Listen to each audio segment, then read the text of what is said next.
Hello friends, अब हमारा income tax का नेक्स्ट चैप्टर है रेजिडेंशियल स्टेटस का। ये चैप्टर दरअसल क्या है, इंपॉर्टेंट इसलिए हो जाता है बिकॉज यही चैप्टर हमें बताता है कि कौन सी इनकम पर टैक्स देना है, कौन सी इनकम पर टैक्स नहीं देना, या यूं कहिए कि कौन सा व्यक्ति टैक्स देगा, कौन सी इनकम पर टैक्स देगा, ये चैप्टर हमें क्लियर करेगा। ठीक है, अब देखो, अगर जनरली सोचे ना तो जनरली तो बड़ा क्लियर है, जो पर्सन इंडिया में रहता है वो इंडिया में टैक्स देगा, कोई दिक्कत ही नहीं है। पर मैं आपको एक छोटा सा एग्जांपल देता हूं कि मान लो कि मेरा ये क्वेश्चन है कि मिस्टर सचिन तेंदुलकर है या मान लो विराट कोहली है। विराट कोहली काफ़ी बच्चों का क्या है, फेवरेट क्रिकेटर है। विराट कोहली है। अब विराट कोहली इंग्लैंड मैच खेलने गए, वहां मैच खेला और वहां से उनको फीस मिली या मैन ऑफ द मैच का प्राइज मिला, जो भी है, जो पैसा उन्होंने इंग्लैंड में कमाया उनको इंडिया में टैक्स देना पड़ेगा या नहीं देना पड़ेगा? अब इस पे आप स्पेकुलेशन करो, कोई कहेगा देना पड़ेगा, कोई कहेगा नहीं देना पड़ेगा, बट एग्जैक्ट रूल देना पड़ेगा या नहीं देना पड़ेगा ये चैप्टर हमें क्लियर करेगा। सेम फॉरेन क्रिकेटर्स के लिए भी सोच लीजिए कि सपोज कीजिए कि कोई विदेशी क्रिकेट प्लेयर है, वो इंडिया में खेलने आया है और वो इंडिया से इनकम कमा रहा है, उसे इंडिया में टैक्स देना पड़ेगा या नहीं देना पड़ेगा? गेटिंग? या फॉरेन कंपनीज है, वो इंडिया में कमा रही है, उनको इंडिया में टैक्स लगेगा या नहीं लगेगा? इस तरीके से बहुत सारे क्वेश्चंस हैं जो ये चैप्टर हमारे क्या है, रिजोल्व करेगा। और जो पर्सन इंडिया में ही रह रहा है, यहीं जिसका काम धंधा है, वो तो नो डाउट इंडिया में टैक्स पे करेगा ही करेगा, लेकिन इसके अलावा जो मैं अभी एग्जाम्पल ले रहा हूं वो वाली चीजें यहां पर कवर होगी या नहीं, वो हमें देखना है। ठीक है जी। अब रेजिडेंशियल स्टेटस, नाम में मीनिंग है, ये चैप्टर किसी पर्सन के रेजिडेंस के स्टेटस के हिसाब से बताएगा कि वो पर्सन इंडिया में अपनी इनकम टैक्सेबल उसकी है या नहीं है। ठीक है जी। सबसे पहले पर्सन का मीनिंग ही देखना पड़ेगा कि पर्सन का मीनिंग क्या है। इनकम टैक्स में पर्सन बहुत सारे हो सकते हैं, बहुत से लोग पर्सन हो सकते हैं। जैसे देखो यहां पर टाइप ऑफ पर्सन लिखा हुआ है ना, टाइप ऑफ पर्सन में पहला क्या है, इंडिविजुअल। इंडिविजुअल मतलब ह्यूमन बीइंग।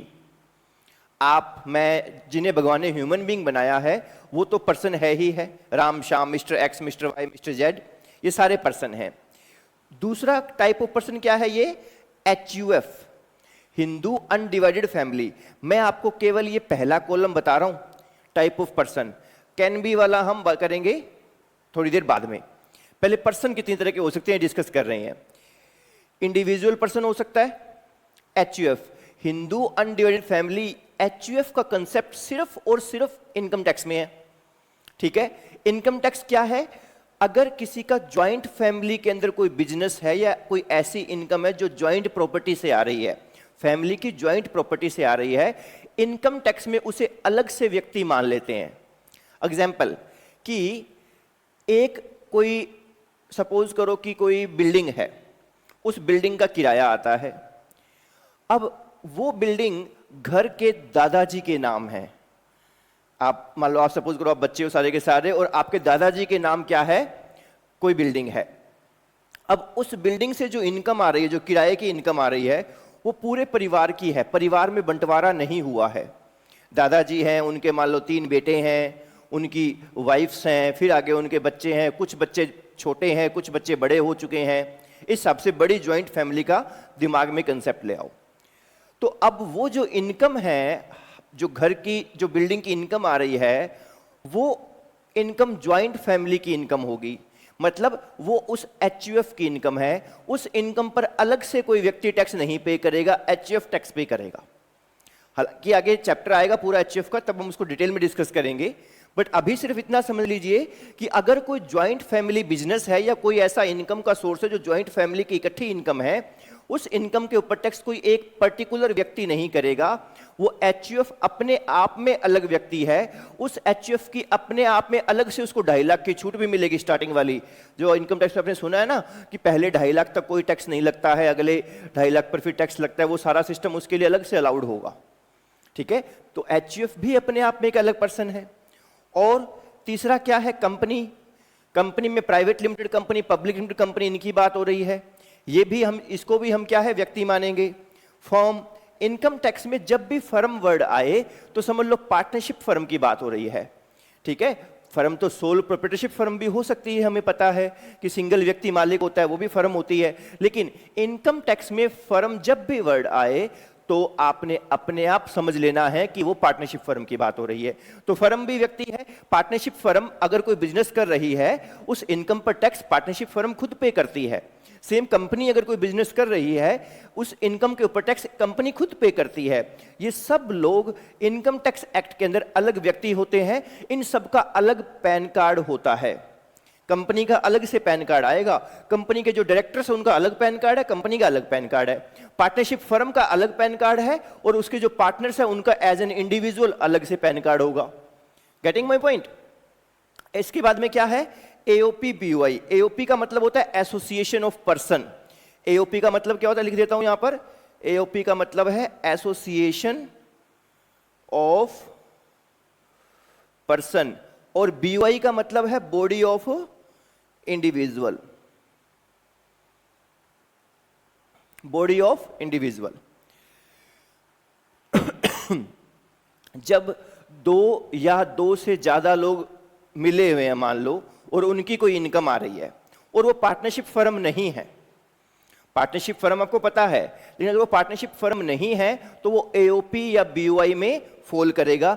मैं थोड़ा आपको इसको डिटेल में समझा देता हूं। एओपी का एग्जांपल लेते हैं। एओपी क्या होती है? एओपी के अंदर क्या है, दो या उससे ज्यादा लोग मिलते हैं और एक पर्टिकुलर वेंचर शुरू करते हैं। पर्टिकुलर वेंचर शुरू करते हैं। जैसे मान लो दो कॉन्ट्रैक्टर थे, एक तो कॉन्ट्रैक्टर था जिसका नाम था मान लो जग्गा, मिस्टर जग्गा। ये अपना कॉन्ट्रैक्टर का काम करता था अलग से, और मान लो एक और कॉन्ट्रैक्टर है उसका नाम है मिस्टर उद्दा। मिस्टर उद्दा, जग्गा और उद्दा दोनों अलग अलग क्या है, कॉन्ट्रैक्टर हैं। उनके शहर में कोई बड़ा कॉन्ट्रैक्ट आया, बड़ा फ्लाईओवर बनाने का कॉन्ट्रैक्ट आया। अब जब ये कॉन्ट्रैक्ट आया तो दोनों ने सोचा क्यों ना हम ये कॉन्ट्रैक्ट मिलके ले लें। तो दोनों ने अपना एक जॉइंट वेंचर बनाया, अपनी एक एसोसिएशन ऑफ पर्सन बनाई और मिलकर जॉइंट वेंचर के अंदर ये काम शुरू कर लिया। तो ये जो जॉइंट वेंचर बना है ये एक तरह की एओपी है। ये एक तरह की एओपी है, एसोसिएशन ऑफ पर्सन है। एग्जाम्पल दिया है मैंने एओपी का। ऐसा नहीं है कि जॉइंट वेंचर ही सिर्फ एओपी होता है, और भी बहुत तरीके से हो सकता है, बट मैंने आपको शॉर्ट में बताया कि इस तरीके से एओपी जब दो या दो से ज्यादा लोग मिलकर जानबूझकर इंटेंशनली एक दूसरे से मिलकर कोई वेंचर करते हैं। अब क्या बगैर जानबूझकर भी कोई दो से ज्यादा लोग मिलकर एक साथ इनकम कमा सकते हैं? बिल्कुल कमा सकते हैं। अगर ऐसा होता है तो हम उसे कहते हैं बॉडी ऑफ इंडिविजुअल। क्या कहेंगे? Body of individual, BOI. BOI में एग्जांपल लेते हैं। मान लो कि मिस्टर एक्स थे। मिस्टर एक्स के दो बच्चे वाई और जेड, दो बालक थे इसके। मिस्टर एक्स के नाम एक बिल्डिंग थी, ठीक है, जिसकी किराए की इनकम आती है, जिसकी किराए की इनकम आती है। मिस्टर एक्स हो गए एक्सपायर, मिस्टर एक्स की हो गई डेथ। अब इस बंटवारा किया नहीं था, बांट के प्रॉपर्टी को गए नहीं। अब ये एक ही बिल्डिंग है मान लो, इसका किराया आता है महीने का मान लो 1 लाख, किराया आता है इसका महीने का 1 लाख। अब इस बिल्डिंग के मालिक कौन है? इस बिल्डिंग के मालिक है मिस्टर वाई और मिस्टर जेड। और ऐसा ही होता है, मिस्टर वाई और जेड में ये इनकम बंट जाती है। मिस्टर एक्स के नाम प्रॉपर्टी थी, वो एक्सपायर हो चुके हैं। अब इस एक ही प्रॉपर्टी के मालिक दो लोग हो गए। जानबूझकर मिस्टर वाई और जेड ने प्रॉपर्टी नहीं खरीदी थी, ये बाय लॉ, बाय स्टैट्यूट, याद रखना वर्ड। जब भी कोई दो या दो से ज्यादा लोग एक तरह का काम कर रहे हैं या एक ही सोर्स ऑफ इनकम के मालिक बन जाए, लेकिन जानबूझ के नहीं, कानून की वजह से, स्टैट्यूट भी कहते हैं ना इसको, स्टैट्यूट मतलब लीगल वे से, विधान की वजह से। किसी ना किसी कानून के कारण क्या है, जब दो या दो से ज्यादा लोग एक सोर्स ऑफ इनकम के मालिक हो जाए, then it becomes body of individual, otherwise it's an AOP, association of person. ठीक है जी, तो ये मैंने आपको यहां पर एओपी और बीओआई का मतलब बता दिया। अब इस तरीके से ट्रस्ट भी होते हैं। ट्रस्ट का नाम सुना ना आपने, ट्रस्ट, सोसाइटी, इस तरह के और भी बहुत सारी चीजें हो सकती है, वो सब मैंने अदर पर्सन में लिख दिया है। तो 6 तरह के लोग कर लिए।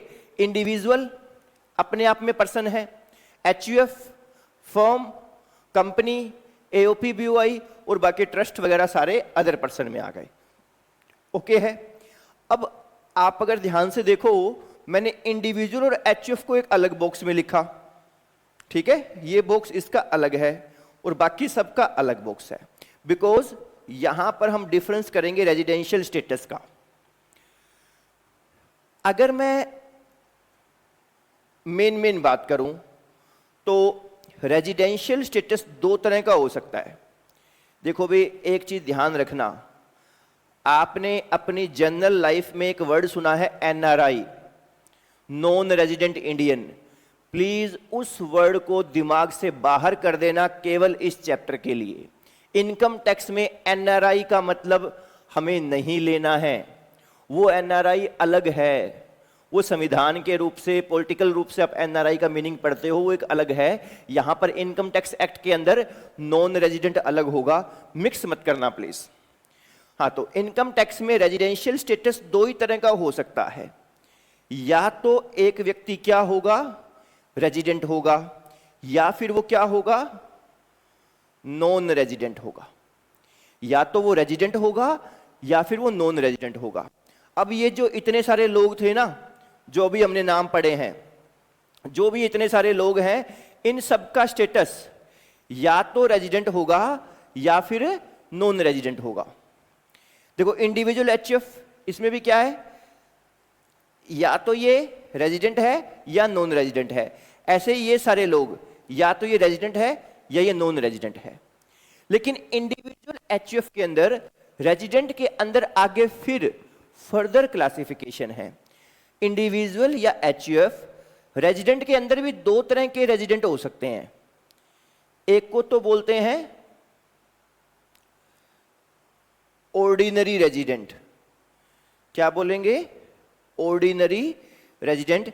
दूसरे को बोलते हैं नॉट ऑर्डिनरी रेजिडेंट। एक ऑर्डिनरी रेजिडेंट, ओआर, इसको हम कहेंगे ओआर। एक तो ऑर्डिनरी रेजिडेंट, एक नॉट ऑर्डिनरी रेजिडेंट, इसको बोलेंगे एनओआर। रेजिडेंट के अंदर 2 हिस्से, ओआर और एनओआर। इसीलिए कुछ लोग ओआर को आरओआर बोल देते हैं, रेजिडेंट के अंदर ओआर।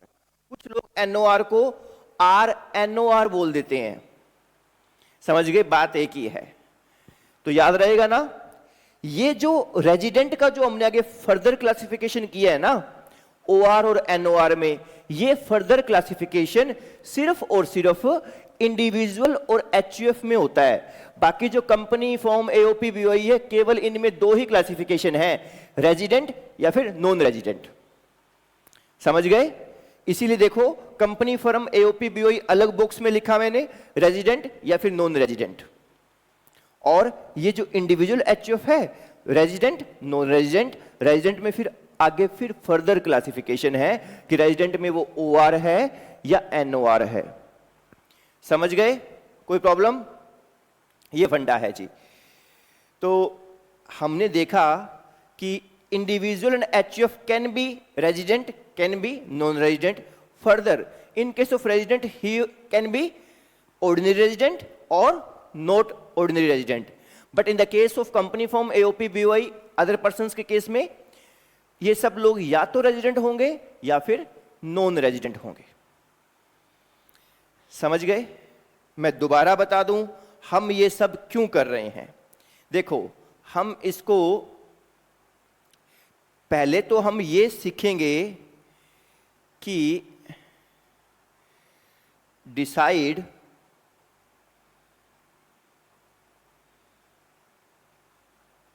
दो क्वेश्चंस के जवाब मिलने हैं हमें इस चैप्टर से। पहला है decide residential status of person. हमें किसी व्यक्ति का, चाहे वो इंडिविजुअल हो, एचएफ हो, फॉर्म हो, एओपीबीओई हो, हमें किसी व्यक्ति का रेजिडेंशियल स्टेटस पता करना सीखना है।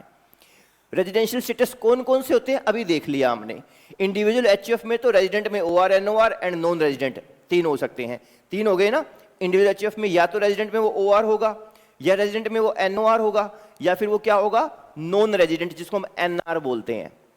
OR, NOR and NR. Individual HF तो तीन तरीके का स्टेटस हो सकता है इनका, और बाकी सबका दो ही तरीके का स्टेटस हो सकता है, या रेजिडेंट या नॉन रेजिडेंट। तो पहला क्वेश्चन यही है, decide residential status of a person. उसका स्टेटस जानो। दूसरा, क्यों जाने स्टेटस भाई? स्टेटस जान के हमें इनकम टैक्स में क्या फायदा होगा? बिल्कुल फायदा होगा।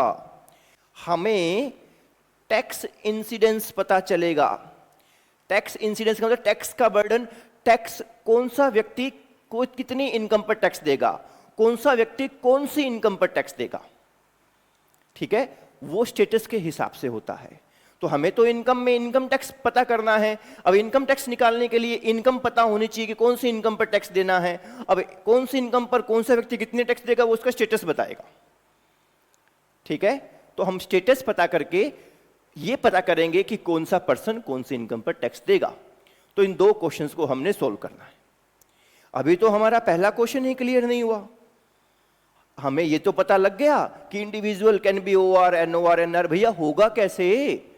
एक व्यक्ति कब हम ओआर मानेंगे, कब हम उसको एनओआर मानेंगे, कब हम उसको एनआर मानेंगे, नॉन रेजिडेंट मानेंगे? ये तो सीखना ही है ना। तो इसको सीखने की हम आगे क्या है प्रोसेस स्टार्ट करते हैं। ओके, हमारे पास इंडिविजुअल सबसे पहला पर्सन है। सबसे पहले इसको ही सीखते हैं, क्योंकि इंडिविजुअल कब होगा ओआर, एनओआर या एनआर। ओके, अब देखो भाई,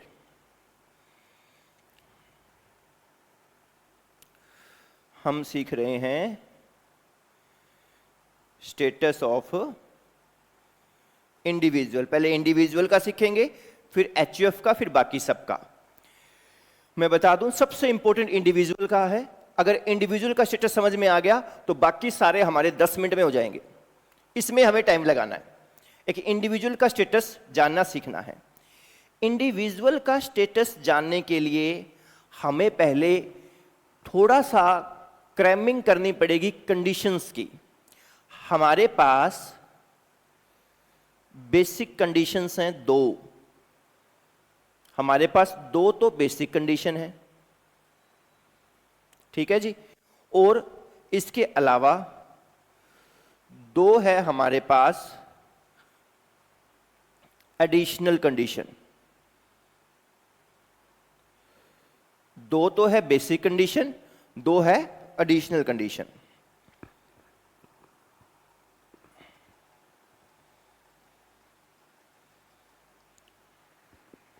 दरअसल क्या है, अभी ये कंडीशंस सीखेंगे। इन कंडीशंस की सेटिस्फैक्शन के ऊपर डिपेंड करता है कि इंडिविजुअल का स्टेटस क्या होगा। ठीक है, देखते हैं। पहली कंडीशन क्या है? Basic condition. पहली बेसिक कंडीशन है कि जो पीरियड ऑफ स्टे है, period of stay in period of stay in sorry ये आज एन पता नहीं एम क्यों डल रहा है। Period of stay in previous year in India. Previous year का मतलब तो आपको पता ही है, जिस साल की आप इनकम निकाल रहे हो। जिस साल की आप इनकम निकाल रहे हो, चेक करो जिस व्यक्ति का आप स्टेटस जानना चाहते हो वो व्यक्ति इंडिया में कितने दिन रहा है। क्या वो 182 दिन या उससे ज्यादा रहा है? देखो मैंने क्या लिखा है, period of stay in previous year in India. Bharat में वो प्रीवियस ईयर में कितने दिन रहा है, ग्रेटर देन और इक्वल टू 182 डेज। अगर पहली बेसिक कंडीशन पूरी करनी है तो प्रीवियस ईयर में उस व्यक्ति का 182 दिन या उससे ज्यादा दिन भारत में रहना जरूरी है। समझ गए? याद रखोगे? 365 दिन होते हैं तो 365 का लगभग हाफ हो गया। 182 दिन या उससे ज्यादा अगर वो भारत में रहा है तो हम बोलेंगे पहली बेसिक कंडीशन पूरी है। कौन सी कंडीशन पूरी करके OR बनेगा वो बाद की बात है, पहले सिर्फ कंडीशंस याद करनी पड़ेगी हमें। पहली बेसिक कंडीशन क्या है कि वो भारत के अंदर 182 दिन या उससे ज्यादा दिन रहा हो। कौन से साल में? प्रीवियस ईयर में, मतलब उस साल में जिस साल की आप इनकम निकाल रहे हो। Okay, no problem. दूसरी कंडीशन क्या है? पहले हम बेसिक ही समझ लेते हैं, फिर एडिशनल बात करेंगे। देखो मेरे साथ साथ आप याद करोगे, अदरवाइज तो फिर दिक्कत हो जाएगी अगर क्रैम नहीं कर पाओगे इसको। तो कुछ कुछ चीजें तो याद रखनी पड़ेगी ना। दूसरी बेसिक कंडीशन क्या है? दूसरी बेसिक कंडीशन है period of stay in previous year in India greater than और इक्वल टू 60 डेज। दूसरी बेसिक कंडीशन है कि प्रीवियस ईयर में, मतलब जिस साल की आप इनकम निकाल रहे हो उस साल में वो भारत में 60 दिन या उससे ज्यादा दिन रहा हो। पहले वाले में 182 दिन से ज्यादा रहना था, दूसरे वाले में थोड़ी रिलैक्सेशन दे दी कि अब 60 दिन या उससे ज्यादा दिन भारत में रहे हो, लेकिन कुछ रिलैक्सेशन दिए तो साथ में एक एक्स्ट्रा कंडीशन भी लगा दी। प्लस इसमें क्या है? प्लस का निशान है, मतलब 60 दिन या उससे ज्यादा दिन तो भारत में रहना ही रहना है। And period of stay in 4 preceding previous year greater than और equal to 365 days। इंपॉर्टेंट है। दूसरी बेसिक कंडीशन क्या है कि पहली बेसिक कंडीशन में तो 182 दिन थे, आपसे वो पूरे नहीं होते मान लो, तो दूसरी क्या है? दूसरी है कि जिस साल की आप इनकम निकाल रहे हो उस साल में तो आप 60 दिन या उससे ज्यादा दिन भारत में रहो, प्लस उससे पिछले 4 प्रीवियस ईयर, क्या लिखा है? 4 प्रीसीडिंग प्रीवियस ईयर, उससे पिछले 4 प्रीवियस ईयर में कुल मिलाकर, एक साल में 365 दिन होते हैं, इसने कहा पिछले 4 प्रीवियस ईयर में कुल मिलाकर 365 दिन या उससे ज्यादा दिन भारत में रहो। समझ गए? तो दोनों बेसिक कंडीशन हो गई। रिपीट करते हैं, रिपीट करना मेरे साथ। पहली बेसिक कंडीशन क्या है? जिस साल की आप इनकम निकाल रहे हो उस प्रीवियस ईयर में 182 दिन या उससे ज्यादा दिन भारत में रहना है, मतलब आधे साल से ज्यादा भारत में रहना है, देसी भाषा में बात करें तो। ठीक है। दूसरी बेसिक कंडीशन क्या है? प्रीवियस ईयर में तो 60 दिन या उससे ज्यादा दिन भारत में रह लो, प्लस पिछले 4 सालों में कुल मिलाकर 365 दिन या उससे ज्यादा दिन रहना है, मतलब पिछले 4 सालों में कम से कम 1 साल के बराबर रहना है। अब यहां पर मैं आपको बता दूं, मैंने कहा पहली कंडीशन में कहा कि 182 दिन से ज्यादा दिन भारत में रहना है, तो जरूरी नहीं है कि 182 दिन लगातार भारत में रहो। आप 60 दिन भारत में रहे, फिर फौरन चले गए 1 महीना, फिर दोबारा भारत में आ गए, फिर आप मान लो 90 दिन भारत में रहे, फिर फौरन चले गए, फिर वापस इंडिया में आ गए, फिर इस बार आप क्या है मान लो फिर 60 दिन रहे, आपके 182 डेज पूरे हो गए। आना जाना सारा मिलाकर भारत में टोटल रहना होता है। Getting my point? ऐसे ही क्या है आपका सेकंड वाला केस है कि आप प्रीवियस ईयर में 60 दिन, कुल मिलाकर 60 दिन, आना जाना बीच बीच के दिन जोड़ के आप 60 दिन बनाने हैं आपने, प्लस पिछले 4 सालों में भी कुल मिलाकर 365 दिन उसे इंडिया में रहना है। कोई प्रॉब्लम किसी को? तो ये हमारी 2 बेसिक कंडीशन थी। मैं आपको नोट्स पर भी टिक करवा देता हूं। देखो यहां हमने इंडिविजुअल का स्टेटस जानना सीखा है फॉर इंडिविजुअल। इसमें देखो बेसिक कंडीशन पहली क्या है? Stay in India greater than और equal to 182 days in a previous year. 182 दिन से ज्यादा क्या है? प्रीवियस ईयर में रहो, और stay in India greater than और equal to 60 days in a previous year, and stay in India greater than equal to 365 days in preceding previous year, बीच में एंड लगा हुआ है, मतलब दोनों शर्तें पूरी होनी चाहिए। अगर आपको सेकंड बेसिक कंडीशन पूरी करनी है तो 60 दिन भी पूरे करने पड़ेंगे, प्लस पिछले 4 सालों के 365 दिन भी पूरे करने पड़ेंगे। ठीक है, तब हम बोलेंगे सेकंड पूरी है, तब सेकंड बेसिक कंडीशन पूरी होगी, और फर्स्ट तो आपको समझ में आएगी। तो आपने इसको बारी बारी रिवाइज करके दिमाग में अच्छे से मेमोराइज करना है, बिकॉज इन कंडीशंस का आगे यूज होने वाला है। हाँ जी, अब है दूसरी एडिशनल कंडीशन। 2 एडिशनल कंडीशन, हमारी 2 बेसिक पूरी हो गई, अब हम बात कर रहे हैं एडिशनल कंडीशंस की।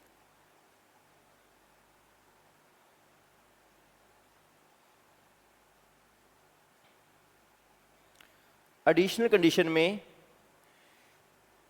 पहले लिखूंगा मैं, बाद में, पहले दूसरी लिखता हूं। दूसरी है period of stay in India in preceding 7 years greater than or equal to 730 days। ये कितने दिन है जी आपके? 730 डेज।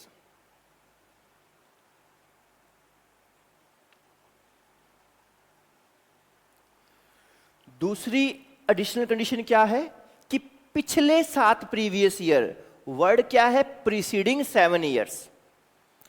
पिछले 7 प्रीवियस ईयर में कुल मिलाकर वो भारत में 730 दिन या उससे ज्यादा दिन भारत में रहा हो, 730 डेज और मोर वो इंडिया में रहा हो, तभी हम क्या कहेंगे उसे कि उसकी सेकंड एडिशनल कंडीशन पूरी हो रही है। सेकंड एडिशनल कंडीशन, समझ गए? कोई समस्या? ओके। फर्स्ट एडिशनल क्या है? देखो, मैंने आपको अभी तक 3 कंडीशन कराई है, आई थिंक तीनों आपको समझ में आ गई। क्यों समझ में आ गई? बिकॉज उसमें भारत में रहने के दिन गिनने हैं। उसका पासपोर्ट बता देगा बंदे का, कब वो भारत गया, भारत में आया, कब वो बाहर गया, वो सब चीजें उस पर होती है। समझ गए? ये तीनों कंडीशंस बड़ी सिंपल है कि भारत में रहने के दिन गिनने हैं बस। ठीक है, पहली बेसिक में 182 डेज और मोर, दूसरी बेसिक में 60 डेज और मोर इन करंट प्रीवियस ईयर, प्लस पिछले 4 प्रीवियस ईयर में 365 दिन या मोर, और सेकंड एडिशनल में पिछले 7 सालों में 730 दिन या उससे ज्यादा। ओके, सिंपल था। अब पहली एडिशनल क्या है? पहले मैं लिख देता हूं। पहली एडिशनल है he must be resident in at least 2 years out of preceding 10 previous years। पहली एडिशनल क्या है कि वो पिछले 10 सालों में, यहां पर भी प्रीसीडिंग की बात हो रही है। देखो, ध्यान देने वाली बात है, एडिशनल कंडीशन चाहे सेकंड हो, उसमें पिछले 7 साल की बात हुई थी, करंट प्रीवियस ईयर की बात नहीं हुई। एडिशनल कंडीशन चाहे फर्स्ट हो, वो भी कह रहा है पिछले 10 सालों में, इसमें भी पिछले 10 सालों की बात हो रही है। मतलब एडिशनल कंडीशंस में करंट प्रीवियस ईयर की बात ही नहीं हुई, बेसिक कंडीशन में करंट प्रीवियस ईयर की बात हुई थी। हाँ जी, क्या कहती है एडिशनल कंडीशन पहली? कि he must be resident in at least 2 years out of preceding 10 previous year. कि भाई पिछले 10 प्रीवियस ईयर्स में से किसी भी 2 सालों में वो रेजिडेंट रहा हो। पिछले 10 सालों में किन्हीं भी 2 सालों में वो रेजिडेंट रहा हो। सर, आपने तो बताया ही नहीं कि रेजिडेंट होता कौन है। हम ये क्यों सीख रहे हैं? इसी से तो जानना सीखेंगे कि कौन सी कंडीशन पूरी होने पे वो रेजिडेंट बनता है, OR, NOR, NR कैसे बनता है। और आप तो यहाँ कंडीशन ही ये बता रहे हो कि पिछले 10 सालों में किन्हीं भी 2 सालों में वो रेजिडेंट रहा हो। अब तक तो आप बड़ा इजी बात कर रहे थे कि भारत में रहने के दिन गिनने हैं, वो तो हम गिन लेंगे, बट वो रेजिडेंट रहा हो ये कैसे पता लगेगा? पता लगेगा 5 मिनट 5 मिनट सिर्फ इसको याद रख लो, बाकी 3 समझ में आ गई। 5 मिनट के लिए इसका केवल रट्टा, बाकी 3 का समझना। 5 मिनट बाद ये भी समझ में आ जाएगी। अभी बस ये समझ लो कि 4 कंडीशनें हमें याद कर ली। 4 कंडीशनें हमने क्या है याद कर ली। 2 बेसिक थी, रिपीट कर रहा हूं, देखो आप याद ऐसे भी रख सकते हो। बेसिक दोनों कंडीशंस के अंदर प्रीवियस ईयर में रहने की बात हुई थी। पहली कंडीशन में तो केवल प्रीवियस ईयर में रहने की बात हुई थी कि करंट प्रीवियस ईयर के अंदर, करंट प्रीवियस ईयर आप क्या है 182 दिन या उससे ज्यादा दिन भारत में रहना। दूसरी बेसिक कंडीशन के अंदर बात हुई कि भाई करंट प्रीवियस ईयर में तो 60 दिन या उससे ज्यादा दिन भारत में रहना है, और पिछले 4 सालों में 365 दिन या उससे ज्यादा दिन भारत में रहना है। कुल मिला के दोनों बेसिक में करंट प्रीवियस ईयर तो आया ही था। वहीं जब हमने एडिशनल कंडीशन की बात की, एडिशनल कंडीशन में प्रीसीडिंग प्रीवियस ईयर की बात हो रही है, ठीक है, चाहे वो सेकंड एडिशनल हो चाहे वो आपकी फर्स्ट एडिशनल हो, दोनों में प्रीसीडिंग प्रीवियस ईयर की बात हो रही है। ओके है, कोई समस्या यहां तक? इतना आपको अच्छे से याद करना ही पड़ेगा। 4 कंडीशंस हैं, 2 बेसिक 2 एडिशनल। 2 बेसिक अच्छे से समझ में आ गई, 2 एडिशनल, सेकंड एडिशनल अच्छे से समझ में आ गई। फर्स्ट एडिशनल रट्टा मारा है सर, अभी समझ नहीं आई है, लो जी आगे चलते हैं, इसको भी समझ लेते हैं, ठीक है। लेकिन उससे पहले मैं आपको एक चार्ट बना देता हूं इंडिविजुअल के रेजिडेंशियल स्टेटस का। देखो भाई, मैंने आपको जब ये यहां बताया था, मैंने क्या बताया था आपको कि इंडिविजुअल या रेजिडेंट होगा या नॉन रेजिडेंट होगा। रेजिडेंट में फर्दर वो या ओआर होगा या वो एनओआर होगा। देखो इसी को मैं यहां ड्रॉ कर लेता हूं। एक इंडिविजुअल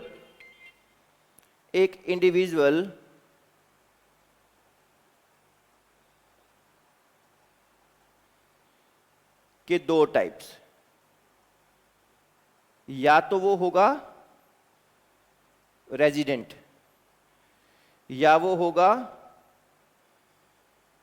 नॉन रेजिडेंट, यही है ना। फिर फर्दर रेजिडेंट के 2 पार्ट, या तो वो होगा ऑर्डिनरी रेजिडेंट या वो होगा नॉट ऑर्डिनरी रेजिडेंट, यही है ना, यही पार्ट है। पहले ये सीखते हैं कि एक इंडिविजुअल रेजिडेंट कब होता है और वो नॉन रेजिडेंट कब होता है। फिर सीख लेंगे कि रेजिडेंट और नॉन रेजिडेंट तो सीखा, अब रेजिडेंट के अंदर आगे फिर 2 कैसे बनेंगे। तो पहला क्वेश्चन है रेजिडेंट और नॉन रेजिडेंट के अंदर फर्क। हाँ जी, देखिए कैसे फर्क पता करेंगे। आपने चेक करना है इज द पर्सन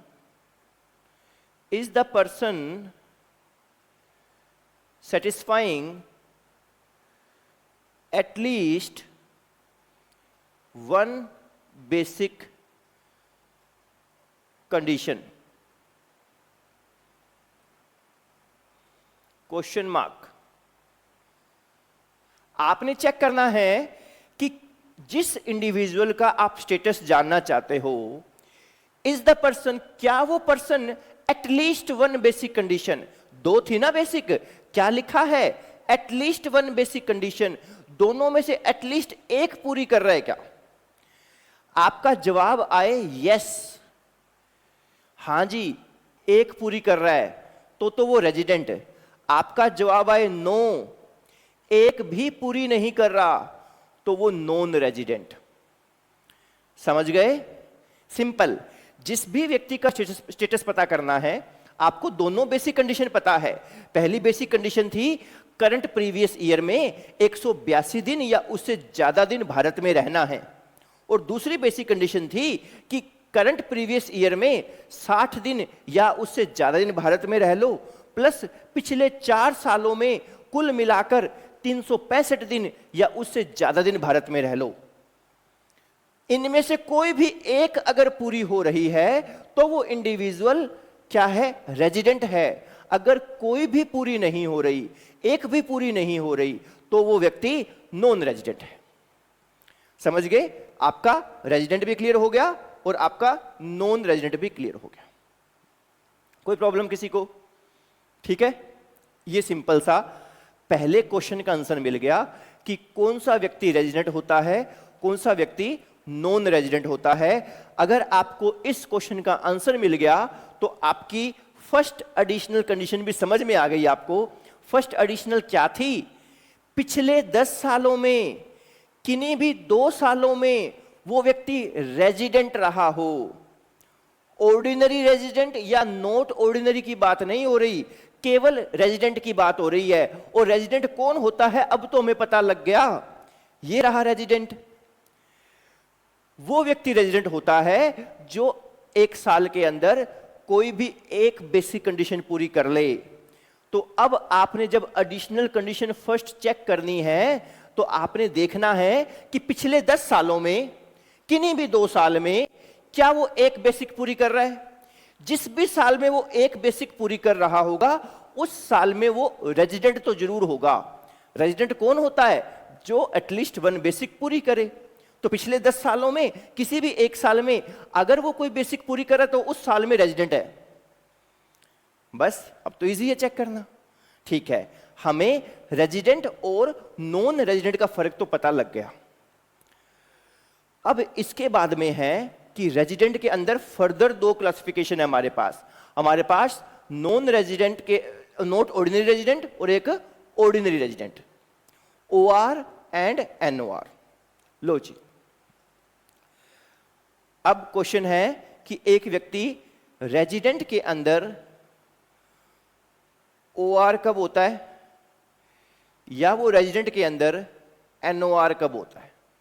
OR और NOR ये कैसे पता करेंगे?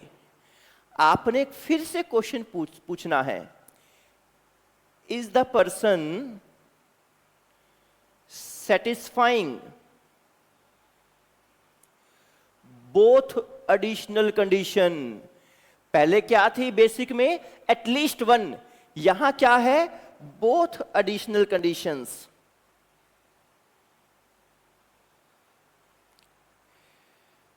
रेजिडेंट और नॉन रेजिडेंट का फर्क पता करने के लिए हमने बेसिक कंडीशंस का सहारा लिया कि क्या कोई एक बेसिक पूरी हो रही है क्या। अब रेजिडेंट के अंदर फर्दर OR और NOR का डिफरेंस जानने के लिए हमने एडिशनल कंडीशंस का सहारा लिया। हमें यह देखना है क्या वो व्यक्ति दोनों एडिशनल पूरी कर रहा है क्या, बोथ की बात हो रही है। जवाब आए यस पूरी कर रहा है तो वो रेजिडेंट के अंदर OR है। जवाब आए नो दोनों पूरी नहीं हो रही, बोथ सेटिस्फाई नहीं हो रही, तो फिर वो NOR है। समझ गए हो? कोई समस्या? ये सेम चार्ट आपको नोट्स में भी मिल जाएगा, कोई टेंशन नहीं है भाई। ये देख लो, थोड़ा इसको छोटा कर देता हूं मैं, दिख रहे हैं ना आपको स्क्रीन पे? सेम चार्ट है। Determination of status of individual. Question क्या है? Is the person satisfying at least 1 basic condition. लिखा हुआ है ना, is the person satisfying at least 1 basic, at least 1। कोई भी एक बेसिक पूरी करनी है। जवाब आए यस तो वो रेजिडेंट, जवाब आए नो तो वो नॉन रेजिडेंट। फिर उसके बाद में रेजिडेंट का फर्दर आगे क्लासिफिकेशन है कि वो OR भी हो सकता है और वो NOR भी हो सकता है। क्वेश्चन है, is the person satisfying both additional conditions. क्या वो व्यक्ति दोनों एडिशनल पूरी कर रहा है क्या? जवाब आए यस दोनों पूरी कर रहा है तो वो ऑर्डिनरी रेजिडेंट। जवाब आए नो कि जी दोनों तो पूरी नहीं हो रही। दोनों में तो दोनों पूरी हो, अगर आपने एक पूरी की है तो बोथ तो नहीं मानी जाएगी ना। अगर एक पूरी की है तो वो NOR है, दोनों ही पूरी नहीं की तो भी वो NOR है, दोनों पूरी कर ली तो वो OR है। ठीक है, समझ गए?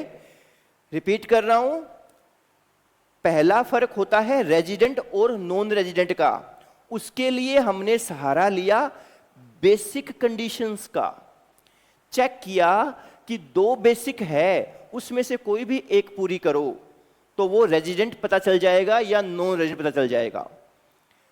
फिर रेजिडेंट का फर्दर क्लासिफिकेशन है कि OR है या NOR है। देखो वो एक बेसिक तो पूरी करके आया ही है, अगर वो रेजिडेंट के अंदर एंटर हुआ है इसका मतलब उसने एक तो बेसिक पूरी कर ही ली। अब चेक करो एडिशनल, एडिशनल दोनों पूरी करनी है OR बनने के लिए। रेजिडेंट के अंदर अगर OR बनना है तो दोनों एडिशनल पूरी करनी है, अगर दोनों पूरी नहीं की तो वो रेजिडेंट के अंदर NOR बन जाएगा। ठीक है जी, इतना सा फंडा है।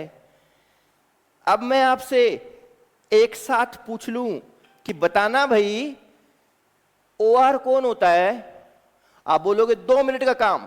OR कौन होता है, पहले बनेगा रेजिडेंट। कैसे बनते हैं, एटलीस्ट 1 बेसिक और OR के लिए बोथ एडिशनल। OR कौन होता है, who satisfies at least 1 basic plus both additional. NOR कौन होता है, who satisfy at least 1 basic, because resident तो बनना है, रेजिडेंट तो बने बिना आप NOR बन ही नहीं सकते ना। Who satisfy at least 1 basic not both additional, जो बोथ पूरी ना करे लेकिन एटलीस्ट 1 बेसिक पूरी करे तो वो क्या है, NOR। NR कौन होता है, नॉन रेजिडेंट कौन होता है, who doesn't satisfy 1 basic condition, जो कोई भी बेसिक पूरी ना करे तो वो NOR था। यही मीनिंग किया था। तो इसको देखो, आप अपने नोट्स पर भी चेक कर सकते हो, नोट्स में लिखा हुआ है, नोट्स के अंदर लिखा हुआ है OR कौन होता है, ये पहला OR, दूसरा NOR, तीसरा NR। OR कौन होता है, who satisfy at least 1 basic condition and both additional condition. ठीक है जी। NOR कौन होता है, who satisfy at least 1 basic not both additional. NR कौन होता है, who does not satisfy any basic condition.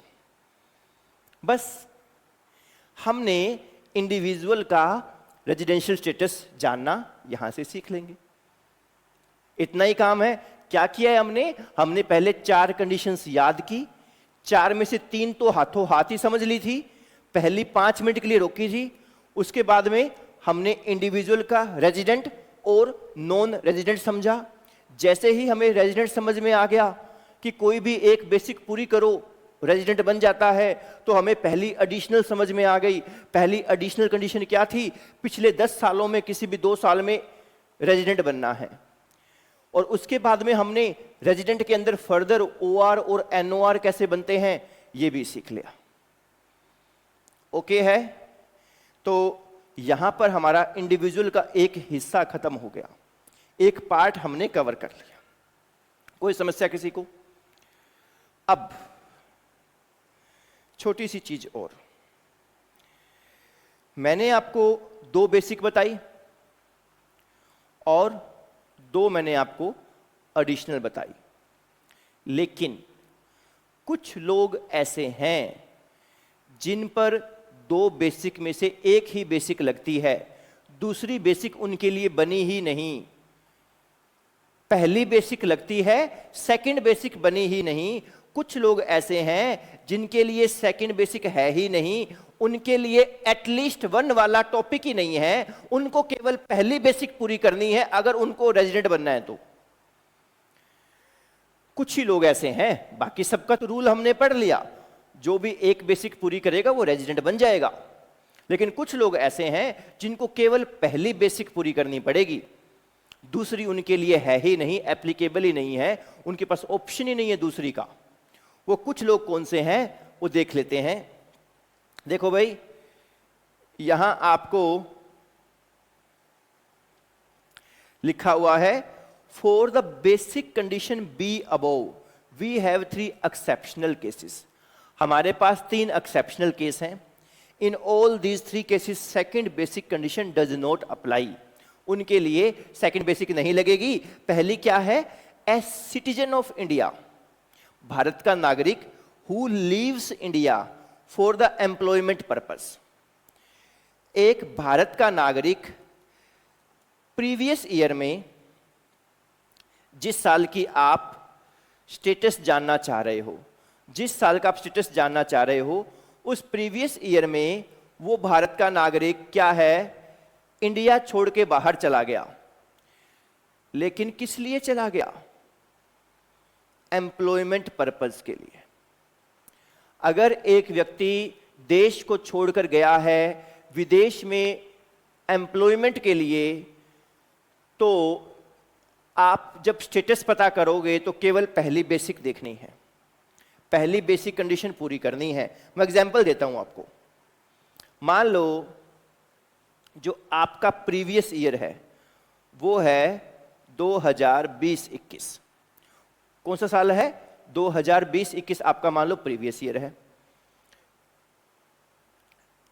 इससे पहले एक व्यक्ति वो लगातार भारत में ही रह रहा था, 19-20, 18-19, 17-18, 16-17, इन लगातार इन सालों में वो भारत में ही रह रहा था, कभी भारत से बाहर गया ही नहीं। और 2020-21 में वो भारत छोड़ के चला गया और वो गया 1 अगस्त 2020 को। 1 अगस्त 2020 को वो भारत छोड़ के चला गया। वो भारत में कितने महीने रहा? अप्रैल रहा, मई, जून, जुलाई। ये जब दिन गिनोगे ये 122 दिन बनेंगे। 1 अगस्त को चला गया, अप्रैल, मई, जून, जुलाई, 4 महीने वो भारत में रहा था। उसके बाद वो विदेश चला गया। अब देखा जाए तो सेकंड बेसिक पूरी हो रही है। सेकंड बेसिक क्या है? सेकंड बेसिक क्या है कि करंट प्रीवियस ईयर में वो 60 दिन या उससे ज्यादा दिन बिल्कुल है। पिछले 4 सालों में कुल मिलाकर 365, ये तो 4 साल लगातार ही यहां है। तो एक बेसिक तो पूरी हो रही है, ठीक है। फिर OR NOR कैसे बनते हैं? जो दोनों एडिशनल पूरी करे, दोनों एडिशनल पूरी कर रही है, क्योंकि इससे पहले वो लगातार भारत में ही था, कभी विदेश गया ही नहीं। पिछले जितने मर्जी साल ले लो आप, पिछले सारे सालों में वो भारत में ही है, तो वो पिछले 7 सालों में 730 दिन भी रह लिया। पिछले 10 साल क्या, पिछले कोई भी साल उठा लो, वो हर साल में रेजिडेंट भी रह लिया। समझ गए ना, वो हर साल में रेजिडेंट है। Getting my point? तो ये व्यक्ति OR होना चाहिए, लेकिन ये व्यक्ति विदेश क्यों गया था? एम्प्लॉयमेंट के लिए, नौकरी करने गया है, मान लो जॉब के लिए गया है। अगर जॉब के लिए गया है ना तो सेकंड बेसिक लगती ही नहीं, केवल फर्स्ट बेसिक पूरी करनी है। और फर्स्ट बेसिक क्या है? करंट प्रीवियस ईयर में 182 दिन या उससे ज्यादा दिन भारत में रहना है, और ये 122 दिन ही रहा है। ये पहली बेसिक पूरी कर नहीं रहा, दूसरी इस पर लगती नहीं। जो कोई बेसिक पूरी ना करे वो क्या बन जाता है? नॉन रेजिडेंट बन जाता है, NR बन जाता है। तो ये व्यक्ति OR बनते बनते NR बन गया, क्योंकि इसके लिए सेकंड बेसिक लगती ही नहीं। ओके, तो एक्सेप्शंस जो पढ़ रहे थे, हमारी पहली एक्सेप्शन पूरी हो गई। ए citizen of India who lives India for the employment purpose. एक चीज और बता दूं मैं आपको, यहां पर एम्प्लॉयमेंट का मतलब सिर्फ जॉब ही नहीं होती, सिर्फ नौकरी नहीं होती। अगर कोई व्यक्ति विदेश गया है अपना खुद का बिजनेस करने, तो वो भी यहां शामिल होगा। Means employment includes self employment also. खुद का बिजनेस करोगे तो वो भी एम्प्लॉयमेंट मानी जाएगी। क्लियर है? ठीक है। सेकंड है, और कौन से लोगों पर ये सेकंड कंडीशन नहीं लगती? दूसरी है, a citizen of India who lives India, a citizen of India who lives India as a member of crew of Indian ship. पानी वाली जो जहाज है, उस जहाज के अंदर अगर कोई क्रू मेंबर काम करता है, क्रू मेंबर मतलब जो जहाज के अंदर का मेंबर है, क्रू मेंबर जैसे कैप्टन, वाइस कैप्टन जो होते हैं, या जो उसके जो जहाज के अंदर जो बाकी लोग काम करते हैं, अगर इंडियन शिप का क्रू मेंबर है, मान लो कोई शिप है जो इंडिया से ईरान चलती है या इंडिया से ऑस्ट्रेलिया चलती है, अब उस शिप के जो क्रू मेंबर है वो इंडिया छोड़ के जाते हैं, आते भी हैं जाते भी हैं, लगा रहता है उनका, तो ऐसे व्यक्तियों के ऊपर सेकंड बेसिक नहीं लगेगी। अब ऐसा नहीं है कि कोई मान लो एक मैडम है जिसका नाम है सोनिया। अब सोनिया क्या है? बिल्कुल स्टाइलिश लड़की, ठीक है। सोनिया क्या सिस्टम है कि जैसे ही शिप आया, वो मैडम अपनी जुल्फे झटकाती हुई भाग के जाती है, शिप पर जाती है और जाके वहां पे झाड़ू पोछा करके वापस आ जाती है। फिर शिप आता है, फिर भाग के सोनिया झटका के जाती है और झाड़ू पोछे करके वापस आ जाती है। तो भाई ये सोनिया क्रू मेंबर नहीं है। क्रू मेंबर वही होता है जो उस शिप के अंदर रहता है। गेटिंग? तो इंडियन शिप, देखो वर्ड इंपॉर्टेंट क्या है, एक तो शिप इंडियन शिप होनी चाहिए, इंडियन शिप होनी चाहिए, क्रू मेंबर होना चाहिए और वो भारत का नागरिक होना चाहिए। इंडियन शिप में कोई भी भारत का नागरिक अगर as a crew member job कर रहा है तो उसके ऊपर सेकंड बेसिक नहीं लगेगी, केवल फर्स्ट बेसिक लगेगी। समझ गए हो? कोई प्रॉब्लम? देखो सेकंड बेसिक ना लगने का नुकसान नहीं है, फायदा है। बिकॉज फर्स्ट मान लो पूरी हुई नहीं, सेकंड तुम पर लगती नहीं लगेगी तो आप एनआर बन जाओगे और आगे समझ में आएगा एनआर को बहुत कम इनकम पर टैक्स देना पड़ता है, ओआर को सबसे ज्यादा इनकम पर टैक्स देना पड़ता है। सीखेंगे अभी आगे हम, बट एडवांस में बता रहा हूं एनआर होने में फायदा है इनकम टैक्स के एंगल से, बाकी पता नहीं भाई। इंडिया में टैक्स नहीं लगेगा, सीधी सी बात है। तीसरे कौन से वो लोग हैं जिनके ऊपर सेकंड बेसिक नहीं लगती? एन इंडिविजुअल, इस बार सिटीजन वर्ड नहीं आया। कोई भी व्यक्ति who is citizen of India, जो या तो सिटीजन हो या तो वो सिटीजन हो या फिर is a person of Indian origin, या वो भारतीय मूल का हो। सुनते हो ना, भारतीय मूल की विदेशी अभिनेत्री कैटरीना कैफ, या भारतीय मूल की विदेशी अभिनेत्री सनी लियोने। देखो कई लड़के सनी लियोने के नाम पे कैसे मुस्कुरा उठे हैं चेहरे। भारतीय मूल का कौन व्यक्ति होता है? भारतीय मूल का वो व्यक्ति होता है जिसके या तो पेरेंट्स भारतीय हों या उसके ग्रैंड पेरेंट्स भारतीय हों। ठीक है ना? पेरेंट्स या grand parents, great grand parents तक नहीं जाना। जिसके या तो पेरेंट्स भारतीय हों या ग्रैंड पेरेंट्स भारतीय हो, वो भारतीय मूल के होते हैं। तो कौन से वो लोग हैं जिन पर सेकंड बेसिक नहीं लगती? कोई भी ऐसा इंडिविजुअल, या तो भारत का नागरिक हो, विदेश गया हुआ मान लो, ये वो भारतीय मूल का विदेशी नागरिक है जो विदेश में ही रह रहा है और वो इंडिया में आता है घूमने, विजिट पर आता है, तो ऐसे व्यक्ति की सेकंड बेसिक कंडीशन नहीं देखी जाएगी। An individual who is a citizen of India or is a person of Indian origin who comes to India on a visit, जो विजिट पर आता है। देखो हो सकता है कि कोई व्यक्ति ऐसा है जिसके पास इंडिया की नागरिकता है, कई सालों में विदेश ही रह रहा है, कई सालों से भारत की नागरिकता छोड़ी नहीं है, बिकॉज दूसरे देश की नागरिकता उसने ली नहीं, भारत की उसने छोड़ी नहीं, रह विदेश रहा है। समझ गए? तो एक ऐसा व्यक्ति जो या तो भारत का सिटीजन है, इंडिया में नहीं रह रहा था, बाहर रह रहा है, या फिर वो व्यक्ति भारत का सिटीजन तो नहीं है लेकिन वो किसी भारतीय का बच्चा है या उसका पोता पोती या नाती है। तो वो व्यक्ति अगर इंडिया में आता है विजिट पर तो उस पर सेकंड बेसिक नहीं लगेगी, ओनली फर्स्ट बेसिक लगेगी। समझ गए हो? कोई problem?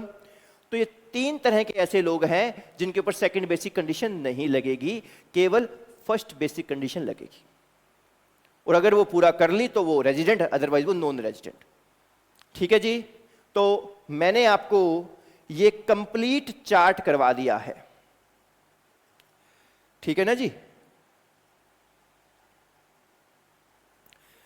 Individual, resident, non resident, resident में फर्दर ओआर, एनओआर। अब समझ में आया आपको कि हमने वो चारों कंडीशंस क्यों याद की थी? दो बेसिक, दो एडिशनल। उन बेसिक और एडिशनल के ऊपर ही ये सारी कहानी बेस्ड थी। अभी भी कहानी वैसे पूरी नहीं हुई, बिकॉज अभी तो हमने सिर्फ ये सीखा है कि एक व्यक्ति ओआर, एनओआर या एनआर कब होता है।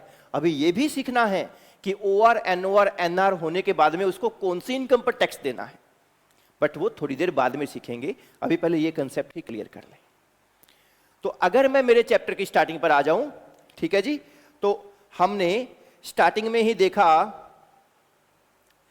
कि हमारे पास कई तरह के पर्सन थे, हमारे पास कई तरह के पर्सन थे। उसमें से एक इंडिविजुअल का हमने सीखा है कि वो व्यक्ति OR, NOR, NR कब होगा। अब बाकी तो थोड़ी सी देर का काम है, फटाफट सीख लेते हैं। हाँ जी, सेकंड है HUF। सेकंड क्या है? HUF।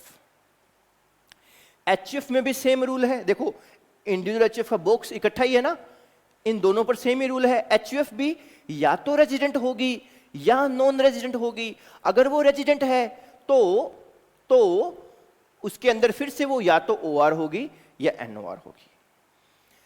अब क्या है HUF के अंदर, समझिए HUF को हम बोल देते हैं, बड़ी सिंपल भाषा में बहुत बारी कहते हैं कि ये होता है ज्वाइंट फैमिली बिजनेस। क्या होता है? Joint family business. किसी भी बिजनेस में जो हेड होता है उसको बोलते हैं कर्ता। ये होता है हेड ऑफ द फैमिली। बाकी जो सारे मेंबर होते हैं उनको कहते हैं को-पार्टनर्स। को-पार्टनर्स हो गए other members of the family, other members of family. Okay, कर्ता और other members of the family. अब HUF का हमें पता करना है कि HUF का स्टेटस कैसे पता चलेगा। HUF के लिए भी आपने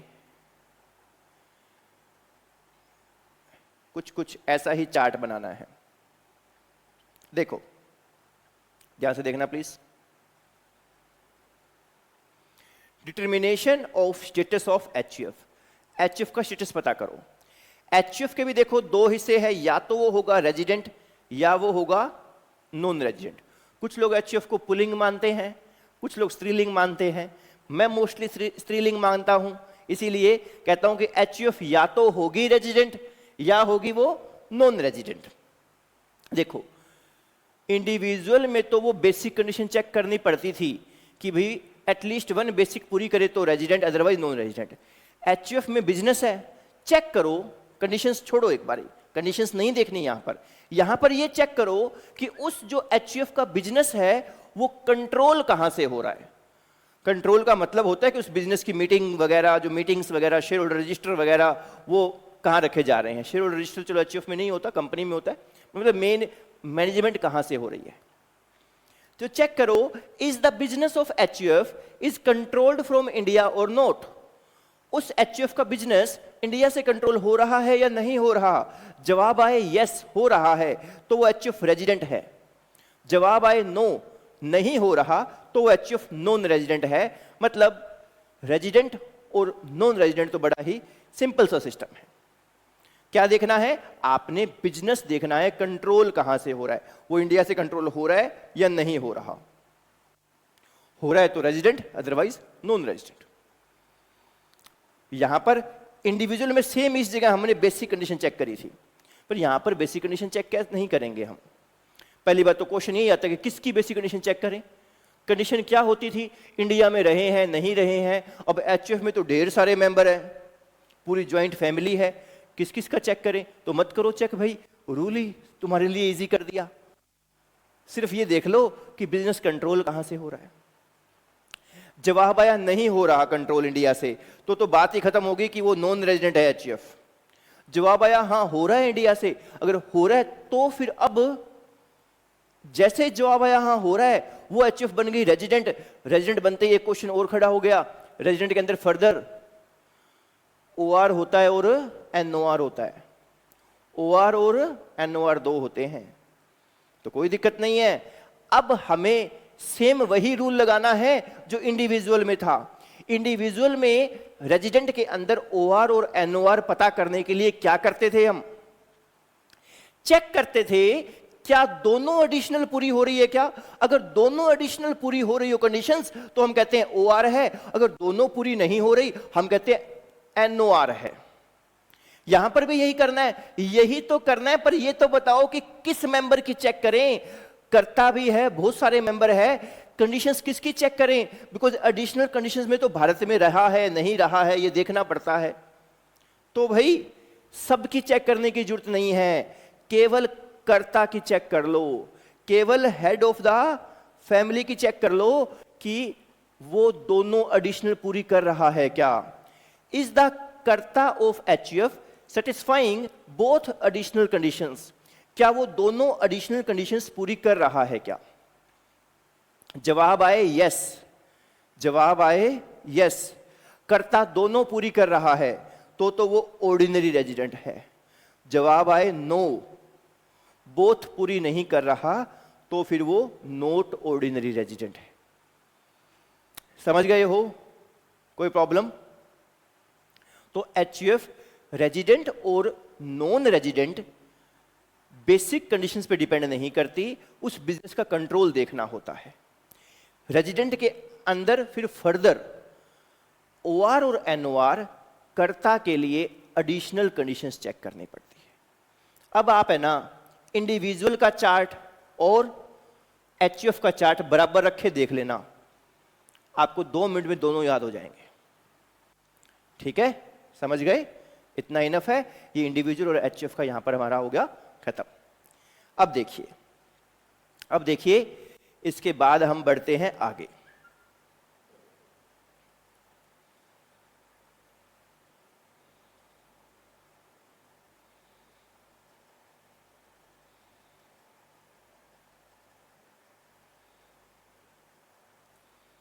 हमारे पर्सन, इंडिविजुअल भी हो गया, एचयूएफ भी हो गया। अब कंपनी, फर्म, एओपी, बीओआई और अदर पर्सन। अब हम कंपनी को करेंगे अलग और इन तीनों करेंगे अलग। पहली बात तो यह है कि company, firm, AOP, BOI, other person अब केवल या तो वो रेजिडेंट होंगे या फिर वो नॉन रेजिडेंट होंगे। रेजिडेंट में फर्दर इनका आगे क्लासिफिकेशन, 2 क्लासिफिकेशन जो ओआर एनओआर करते थे वो नहीं है, काम हो गया आसान। अब मैं आपको इकट्ठा ही बता रहा हूं, देखो भाई, कंपनी को छोड़ के मतलब फॉर्म, एओपी, बीओआई, ये सारे के सारे या तो होंगे रेजिडेंट या वो होंगे non resident.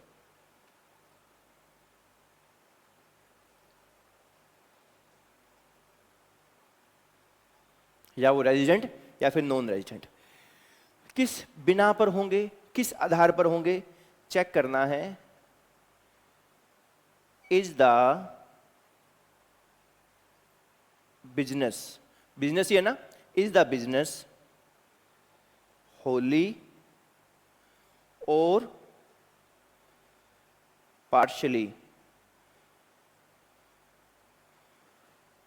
Controlled from India और नॉट। चेक करना है कि क्या बिजनेस, देखो फर्म है, एओपी, बीओआई है या कुछ और पर्सन है, कोई ना कोई काम धंधा तो करते ही है ना, बिजनेस के एंगल से बने होते हैं। तो चेक करना है क्या वो बिजनेस इंडिया से सारा या पार्शली, होली या पार्शली कंट्रोल हो रहा है या नहीं। जवाब आया यस, हो रहा है, होली और पार्शली कुछ कुछ तो हो रहा है, तो वो रेजिडेंट है। जवाब आए नो, ना तो पूरा हो रहा ना थोड़ा हो रहा, बिल्कुल भी भारत से कंट्रोल नहीं हो रहा है एचयूएफ फर्म, एओपी, बीओआई का, तो आप बोलोगे नो, वो नॉन रेजिडेंट है। बस इतना ही, बिकॉज आगे रेजिडेंट की फर्दर क्लासिफिकेशन तो है ही नहीं। तो फर्म, एओपी, बीओआई इकट्ठी कर ली हमने, अब सिर्फ कंपनी बच गई।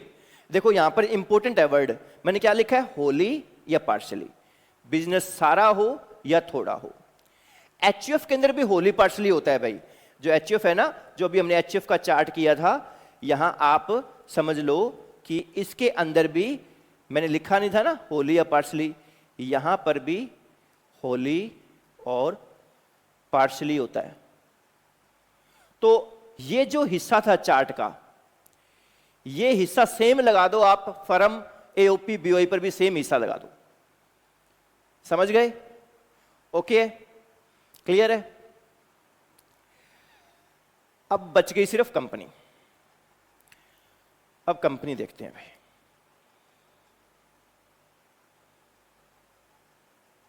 थोड़ा ध्यान से देखना भाई, थोड़ा मैं इसके अंदर ना स्मॉल स्मॉल लिखूंगा। एक तो कंपनी होती है जिसके अंदर होती है इंडियन कंपनी। इंडियन कंपनी कौन सी होती है? हर वो कंपनी इंडियन कंपनी है जो इंडियन कंपनीज एक्ट में रजिस्टर्ड है। इंडियन कंपनी होती है रजिस्टर्ड अंडर कंपनीज एक्ट। चाहे वो कंपनीज एक्ट 1956 में पुराने वाले में रजिस्टर्ड हो, चाहे बाद में बनी हो 2013 वाले में रजिस्टर्ड हो, कोई फर्क नहीं पड़ता। ठीक है जी। इसके अलावा बच गई कंपनी आपकी दो।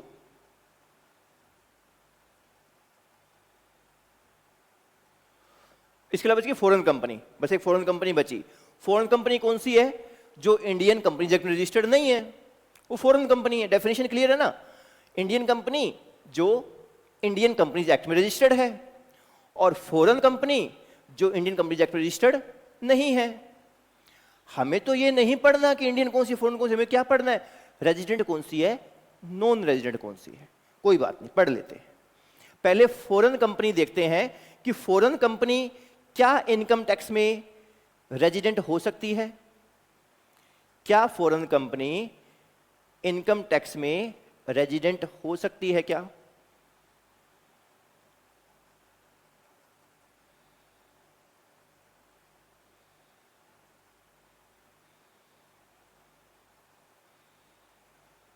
और नॉन रेजिडेंट तो होती ही है। चेक करते हैं किस बिना पर, चेक करते हैं किस बिना पर एक फॉरेन कंपनी रेजिडेंट हो सकती है या नॉन रेजिडेंट हो सकती है। देखो बिना वही है, चेक करो। Is the business is wholly controlled from India और नॉट। क्या बिजनेस पूरा का पूरा इंडिया से कंट्रोल हो रहा है या नहीं हो रहा? पूरा है, इसके अंदर पार्शली नहीं है, ध्यान रखना। जवाब आए यस हो रहा है तो वो फॉरेन कंपनी भी रेजिडेंट मानी जाएगी। विदेश में रजिस्टर्ड है लेकिन पूरा कंट्रोल इंडिया से हो रहा है तो वो कंपनी रेजिडेंट मानी जाएगी। पूरा कंट्रोल नहीं हो रहा, थोड़ा बहुत हो रहा है तो वो कंपनी नॉन रेजिडेंट मानी जाएगी। पूरा इंडिया में तो रेजिडेंट, पूरा फॉरेन में या थोड़ा फॉरेन में तो वो नॉन रेजिडेंट। समझ गए? मैंने आपको बता दिया कि फॉरेन कंपनी कब होती है रेजिडेंट, कब होती है नॉन रेजिडेंट। मैंने अभी ये तो नहीं बताया कि इंडियन कंपनी कब होती है रेजिडेंट, कब होती है नॉन रेजिडेंट। तो भाई सारे एक छोटी सी बात दिमाग में डाल लो। जो कंपनी इंडियन कंपनीज एक्ट में रजिस्टर्ड है वो हमेशा ही क्या होगी? रेजिडेंट। इंडियन कंपनी का बिजनेस दुनिया में जहां मर्जी से कंट्रोल हो, चाहे भारत में कंट्रोल हो चाहे विदेशों में मीटिंग होती है उनकी, हमेशा इंडिया के लिए रेजिडेंट होगी। फॉरेन कंपनी का अगर पूरा बिजनेस इंडिया से कंट्रोल हो रहा है तो रेजिडेंट, पूरा नहीं हो रहा तो वो नॉन रेजिडेंट। ठीक है? तो एचयूएफ, फर्म, एओपी, बीओई में तो होली और पार्शली का ऑप्शन होता है, लेकिन कंपनी में होली कंट्रोल फॉरेन कंपनी के लिए। इंडियन कंपनी तो हमेशा ही रेजिडेंट है, फॉरेन कंपनी के लिए ये रूल है। समझ गए? एक वर्ड और होता है, वो तो डोमेस्टिक कंपनी। डोमेस्टिक कंपनी किसको बोलते पता है? जो रेजिडेंट कंपनी है ना उसको बोल देते हैं डोमेस्टिक कंपनी। रेजिडेंट कौन सी होती है? इंडियन कंपनी प्लस फॉरेन की वो कंपनी जो पूरी इंडिया से कंट्रोल हो रही है, इन दोनों को बोल देते हैं डोमेस्टिक कंपनी। समझ गए? तो देखो भाई, अब इसके अंदर हमने ये सारा टॉपिक हमारा कवर कर लिया कि किसी भी व्यक्ति का रेजिडेंशियल स्टेटस कैसे डिसाइड होता है। ओके ना? दोबारा अगर मैं अपने पहले पेज पर आऊं तो मैंने आपको ये सब बता दिया। इंडिविजुअल कैसे रेजिडेंट नॉन रेजिडेंट होता है, रेजिडेंट में फर्दर वो OR NOR कैसे बन सकता है, HUF कैसे रेजिडेंट नॉन रेजिडेंट होती है, रेजिडेंट के अंदर कैसे वो OR और NOR बन सकती है, और बाकी फर्म, कंपनी, AOP, BOI और या अदर पर्सन कैसे वो रेजिडेंट या नॉन रेजिडेंट हो सकते हैं।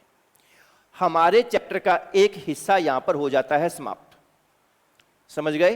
क्योंकि मैंने 2 हिस्से बताए थे ना आपको। पहला क्वेश्चन तो ये डिसाइड करना कि ये सब पर्सन, इनका स्टेटस क्या होगा, रेजिडेंशियल स्टेटस क्या होगा।